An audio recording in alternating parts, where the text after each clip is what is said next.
Breaking news right now at noon, a Hudson man just charged in this road rage incident in Belmont. Thank you so much for joining us. I'm Susan Tran. And I'm Melody Mendez. So authorities say the suspect has a lengthy history of violations behind the wheel and allegedly hit a man after shouting racial slurs at him.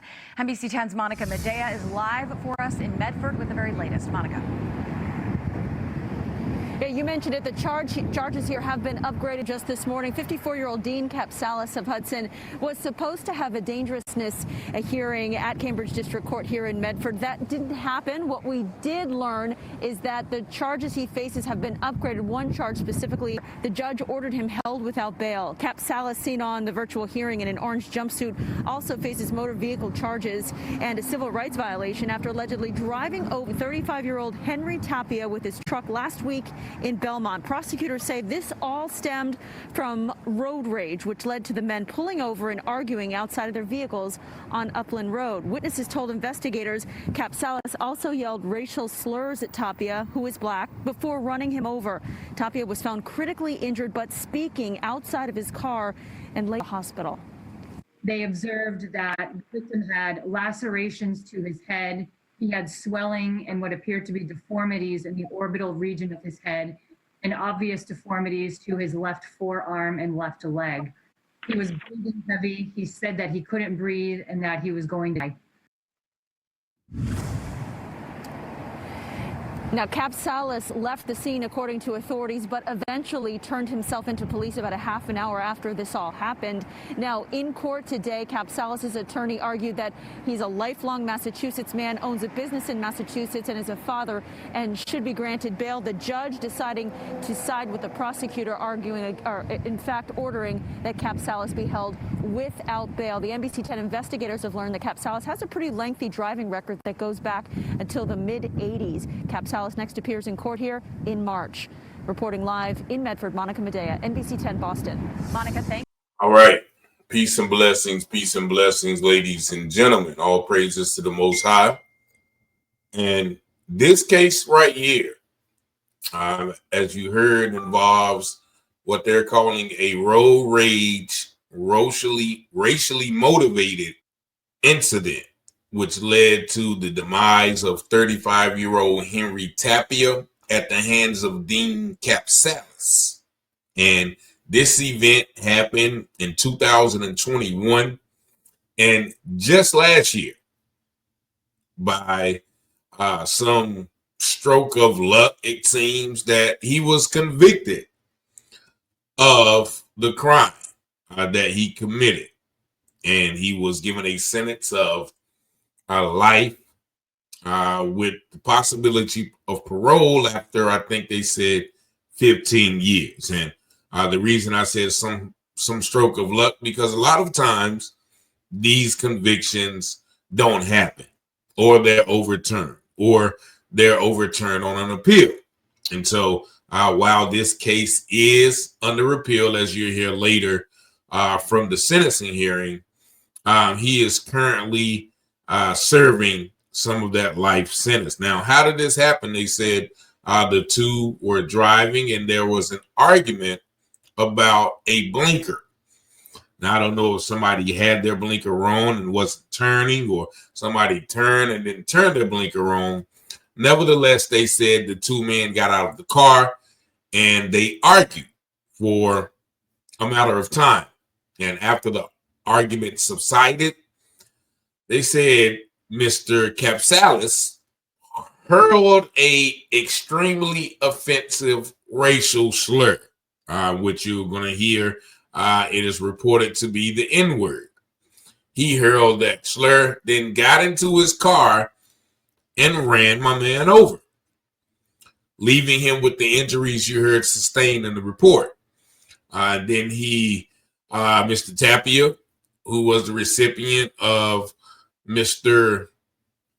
Kapsalis's actions, later passed at a hospital among some very, very, very serious injuries. And they said that Kapsalis left the scene, but eventually turned himself in. And as you heard, he was given no bond, and that was originally when it happened. I doubt that they let him stay in the whole while. He probably got a bond later on. But nevertheless, 3 years later, early last year, he was convicted and sentenced to the sentence that you heard. However, I want you to hear this report about the sentencing and how, the lawyer tried to paint it, as a travesty of justice. If he did not say the N word, then his lawyer claims that, the case would have been dismissed. I don't know how he blatantly mowed a person over with a car. And then his fiance, Kapsalis' fiance, tried to paint him as the victim after he willfully and intentionally, as they use in felonious paperwork, which I've seen a lot of my time, he willfully and intentionally ran someone over, causing their demise. Just listen to this report from the sentencing hearing, and just look how, they try to once again paint this man as one, a victim, and one who is innocent. That played out in the courtroom just behind me earlier today, JC, as you could see the victim's family crying as deliberations took place. We also know that this is a family who has been dealing with this pain for a long period of time now, and the driver from that day has now been sentenced to life in prison. He'll be eligible for parole in 15 years. The mandatory life sentence is imposed. Dean Kapsalis sentenced 3 years after he ran over Henry Tapia, a black man, during what prosecutors called a racially motivated road rage attack in Belmont. I regret my choice of words that day, especially the extremely offensive racial slur I used in very poor judgment. In court, Kapsalis apologized to the victim's family. My deepest sympathy to Mr. Tapia's family and loved ones. I truly am sorry for your loss. The apology didn't sound that sincere, but eventually we could find it in our hearts to forgive him. But it's going to be a long process. Tapia's girlfriend spoke after the sentence was handed down. It's over. That's all I'm going to say. It's over. She says while the court process has ended, the scars from that day will remain. Everybody needs to be more aware of the consequences to their actions. And now because of it, I have a 6-year-old that's fatherless. The Middlesex District Attorney says the trouble between Kapsalis and Tapia likely started with an argument over a blinker.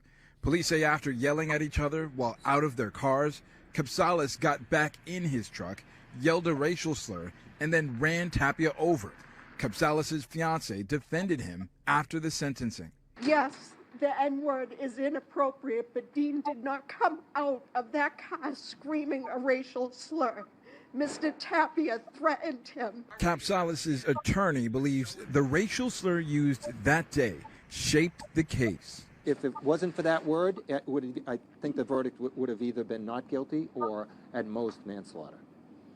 That word defined everything about the case. And Kapsalis' attorney went on to say that a new legal team will step in and they'll appeal the sentence. We're live reporting in Woburn. I'm Malcolm Johnson, NBC 10 Boston. And there you saw it. First of all, the lackluster apology from the family, reading from Mr. Kapsalis, who didn't even bother to look at the family, read from a statement that was probably prepared by his lawyer, and, didn't seem, as the family members said, sincere. It didn't seem genuine. But, of course, we as Black people, we're going to forgive you. That's what the good Lord Jesus wants us to do. And, that's a lot of times what we do. So they're going to forgive him, and, he's serving his punishment. But then, you heard the wife or the wife or the whoever, the fiance of the perpetrator say, yeah, he didn't just scream it. He was threatened. Once again, now it's Mr. Tapia's fault. And the lawyer saying, yeah, just that one word shaped the whole case. No. What shaped the whole case is that your client willfully and intentionally ran a man over with a vehicle after, saying that word. Now, if he would have said that word and just drove off, what do you mean? That's, that there wouldn't have been no case. So it is once again a slap in the face. I don't know who he think he's talking to when he said that word shaped the case. No, the fact that he ran the man over shaped the case. Nevertheless, this is something that I'm just seeing and hearing about. Once again, it happened in Belmont, Massachusetts. Massachusetts is, a northern state, but Massachusetts is also one of those predominantly white enclaves. A lot of those little towns, are majority white. So, fortunate that justice was served and the perpetrator of this crime got his just due in court. But we'll have to see if this gets overturned, if he's released early, if there's some type of mental health evaluation that would deem him incompetent to serve trial. All of these tricks that they sometimes pull up their sleeve, we have to be mindful of. But, for now, this man is in jail, and, this is an example of how the justice system should work. Y'all let me know what y'all think in the comments. 919-587-7782. Peace and blessings.